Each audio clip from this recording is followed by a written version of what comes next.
Now, joining us live is Diesen, a professor of international relations at the University of South-Eastern Norway. Thank you for being with us, Professor. Now, how big a difference to finding a solution to the Russia-Ukraine war has the peace meet in Saudi Arabia made? Do you see a road here to bigger peace talks? No, I think that they had some success in terms of coming up with a draft agreement around the main principles because, none of the participating states want to challenge the fundamentals of international law, and the key pillars there are sovereignty and territorial integrity. So everyone is more or less in agreement that this has to be key principles. And given that all the participating states have, not all of them, but especially the BRICS country and the global south has position themselves as neutral, they're not going to contest international law. So there are a lot of commonalities, but again, no one wants to see a territory or international law pulled apart. But I don't see it leading to a larger peace because the summit, it fails to address why the war began. And the peace summit failed to actually invite Russia as the other side, and it even failed to address Russian security concerns. Now, this is very problematic because if you only look at one side in a conflict, then you can't really solve it. And again, this is the stated purpose. It doesn't seem like the purpose is to solve it. Even Ukrainian spokesperson has said that the purpose is to isolate Russia, to unite the whole world around Ukraine.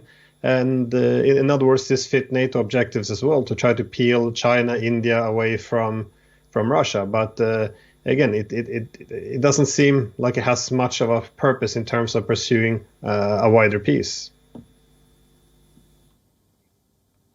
Right. And what, according to you, are the biggest sticking points that persist in this ongoing war? Well, we have to address the main problem, and this is that Russia considers NATO expansion on its borders to be an existential threat. I mean, we know this for a long time.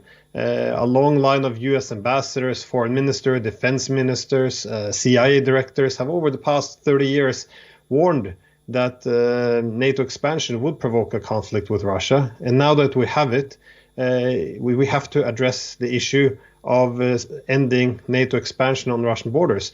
Again, I think so far we saw previously in the previous years that Russia was happy with neutrality for Ukraine.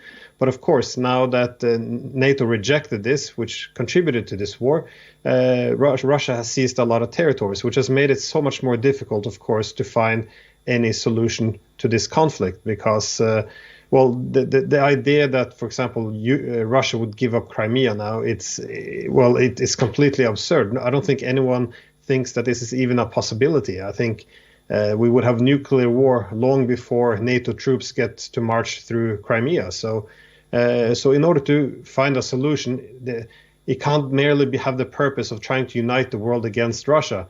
This does not harmonize with the objective of what a real peace summit should do, which is to find a compromise. Which means, on one hand, you need to consider Russian security concern about NATO expansionism, and on the other hand, should be the objective of having Ukraine keep as much as its territories as possible. So I don't see this going anywhere. I think it's mostly for political show, which again has been the stated purpose of this. Professor, thank you for being with us on this broadcast and for your insights there. My pleasure.